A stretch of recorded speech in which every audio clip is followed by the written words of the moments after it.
this point. Joseph, as I said, was given an Egyptian wife. And there were special blessings placed on their sons, Ephraim and Manasseh. You will see in Genesis 48, verse 5, it says, "And now your two sons, Ephraim and Manasseh, who were born to you in the land of Egypt before I came," this is Jacob speaking to Joseph, "to you in Egypt are mine. As Reuben and Simeon, they shall be mine." Jacob decided to incorporate Ephraim and Manasseh as his sons. So they now become tribes among the nation of Israel. Again, assuming that only Ham was black. Here we have whole tribes coming from this union. Do you understand? Mm-hmm. All right. And not only did he take them on as his own, and they became tribes, he gave them a special blessing. Genesis 48, verse 20, he says, "So he blessed them that day, saying, By you Israel will bless, saying, May Elohim make you as Ephraim and as Manasseh." And I just want to point out very quickly, if I get to the right slide, I believe, let's see, Gideon was from the tribe of Manasseh. And we know about his great victories. He became a judge of Israel, a great warrior. And Samuel may have been an Ephraimite. He certainly dwelt in Ephraim's territory. So there are some great black men in the Bible among the nation of Israel. Okay, and then there are a number of prophecies that we're not going to delve into in a great detail, but I just want to point out to you that through the prophets, Yah often made special mention of these descendants of Ham. He seemed to have a special concern for them, special relationship. And so you see in Zephaniah chapter 3, verse 10, he says, "From beyond the rivers of Ethiopia, my worshipers, the daughter of my dispersed ones, shall bring my offering." Isaiah 19, verses 21 to 25, say, "Then Yahuwah will be known to Egypt, and Egyptians will know Yah in that day, and will make sacrifice and offering. Yes, they will make a vow to Yah and perform it. And Yahweh will strike Egypt, he will strike and heal it. They will return to Yah, and he will be entreated by them and heal them." They're returning to him? How can they return if they were never there?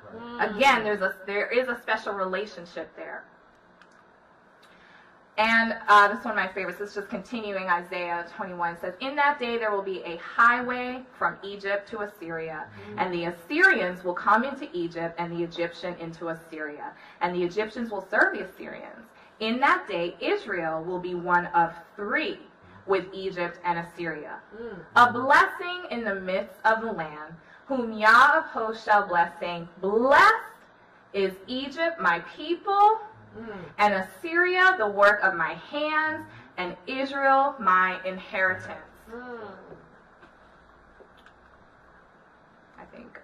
Okay. And again, Isaiah chapter 11, verses 11 and 12. "And it shall come to pass in that day that Yah shall set his hand again the second time to recover the remnant of his people, which shall be left from Assyria, and from Egypt, and from Pathros, and from Cush, and from Elam, and from Shinar, and from Hamath, and from the islands of the sea." I underline there nations that we know came from Ham. He's calling a remnant of his people from these lands. A lot of us have been raised to hate the land of Ham. We've been raised to really despise it, think of it as cursed and just this wild jungle and a place to fear. And some of Yah's people are there. And he's going to be calling them out. Finally, Psalm 68, verse 31. "Princes shall come out of Egypt. Ethiopia shall soon stretch out her hands unto Elohim." Okay. All right, what we've learned so far. The Bible is full of Hamites, or black Africans, of great achievement and stature. There was an Israelite presence in Africa throughout biblical times.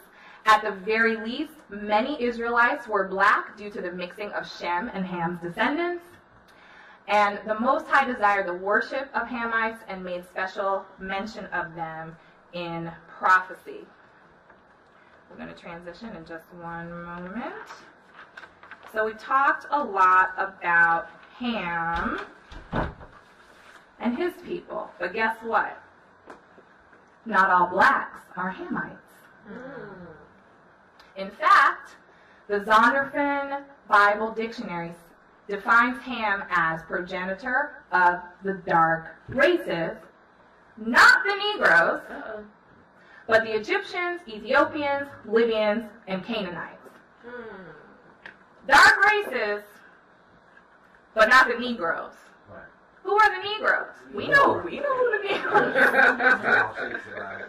We know who the Negroes are. Okay. The Zondervan Bible Dictionary, okay, official source, says Negroes don't come from Ham. Okay. Now, we see throughout Scripture that the descendants of Ham and the descendants of Shem were visually indistinguishable. You could not tell them apart. The appearance of the Hebrews was dark enough that they looked just like the descendants of Ham. How do I know this? Okay, there's a story about Moses, right? When he left Egypt and he was out in the wilderness and he rescued the daughters of Jethro. Right. And when they went back to their father, what did they say? An Egyptian rescued us. Right. Now think about it. If he looked, okay, yeah, he may have had Egyptian clothes on, but if I put on a Scottish garment with a kilt, you're going to say that's a black girl dressed in Scottish garments. You can tell the difference, even if I'm in foreign garment. If I can put on an Indian garment, you're still going to know I'm not an Indian. So they looked at him, and he looked like an Egyptian. And that is recorded, I can't remember, that's Exodus chapter 2. All right, Exodus 4, verses 6 and 7, when Moses was tripping and he didn't want to go and let my people go, he didn't want to do all that. And so Yah said, okay, can you just take your hand, put it in your cloak, and then take it out. What happened to his hand? Turned white. Turned white. If it had been white, it couldn't turn white. Yah was trying to say, I am so powerful, trust me. Okay, it could not have been a miracle if it was the same color. This was meant to show Moses, you can do this. I'm going to be with you, okay? So we got that. All right, we know also Miriam. She was tripping because Moses married an Ethiopian. What happened to her?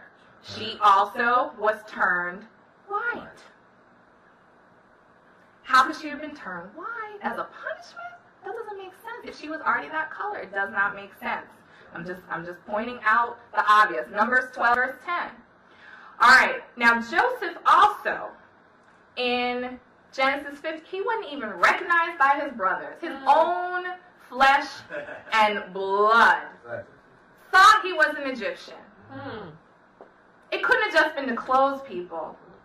That's what they always do. Oh, he had a wig on. No. They thought he was his own flesh and blood? That doesn't make sense. He looked just like an Egyptian. You couldn't tell the Hebrews apart from the Egyptians. And then in Genesis 50 is when Jacob died, and he said, you have to bury me in my land, the land that was promised to me. And so a large company, Joseph, all his brothers, Egyptian officials, they all left Egypt, went up to Jacob's plot, and buried him. And when the people of Canaan saw this large company, they said, oh, what a great morning for the Egyptians. Could not tell them apart. So, again, nobody disputes that Ham was a black. It's not even an argument. Father of the dark races. So if Shem's people, the Hebrews, look just like Ham, things that make you go, I'm going to show you one more. Paul, in Acts 21, verses 37 through 39. I may have this up here. Okay, it says, Acts 21, verse 37, and as Paul was about to be led into the castle, again, Paul getting in trouble always when he's preaching. Somebody wanted to throw him into prison again. He said unto the chief captain, may I speak unto thee? Who said, canst thou speak Greek? Now he looked at Paul and was shocked that he could speak Greek. Number one, if Paul was a white man, in Rome. And Greek at that time was like how English is now. It was like the international language. And he looked at Paul and was like, you can speak Greek? It doesn't make sense that he would be so shocked to look at a white man and be like, you can speak Greek, right? Next verse. Art not thou that Egyptian, which before these days made us an uproar and led us out into the wilderness, 4,000 men that were murderers? This Roman looked at Paul and thought he was an Egyptian. Now, Paul will tell you, he said, I'm a Hebrew of Hebrews. I'm of the tribe of Benjamin. Here we have a Benjamite who looks exactly like an Egyptian. The next few slides I am so excited about because they show you portraits of what Egyptians looked like during this time. These are called the Fayum portraits, and they were sometimes placed over the coffins of mummies. And I see them all over the internet now. When I found, I literally, well, I'll say I stumbled upon them, but y'all led me. I wasn't even looking for it. I just popped up and I was like, those were Egyptians from this time period. Painted, and they look very lifelike. That's what Egyptians look like in the years 50 to 150 AD.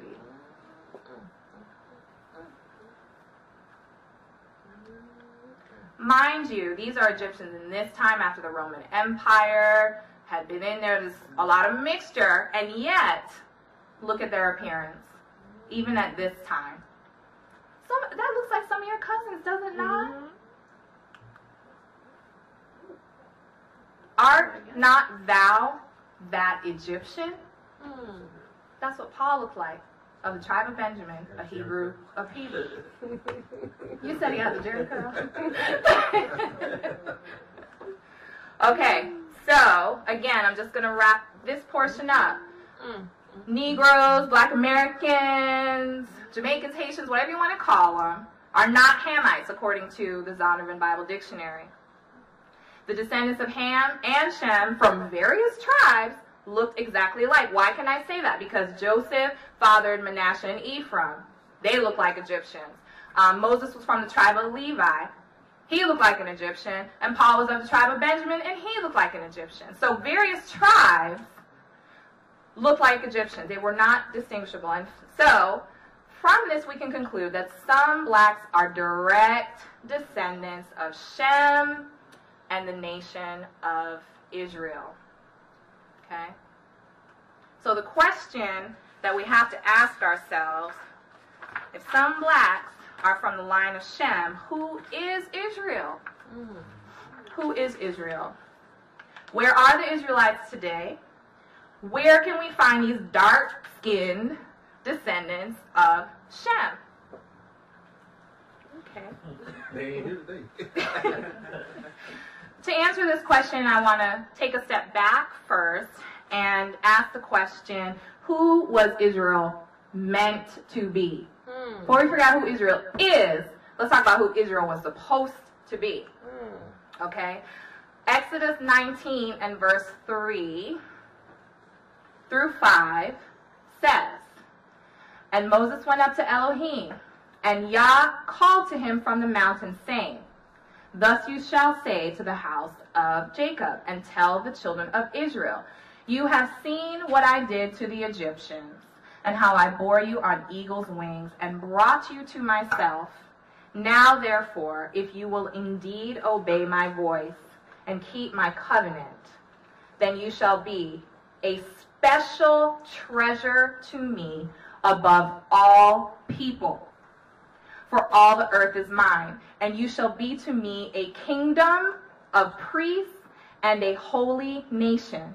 These are the words which you shall speak to the children of Israel. So Israel was called to be a special treasure to the Most High above all kings. They were to be priests. They were to be a holy nation.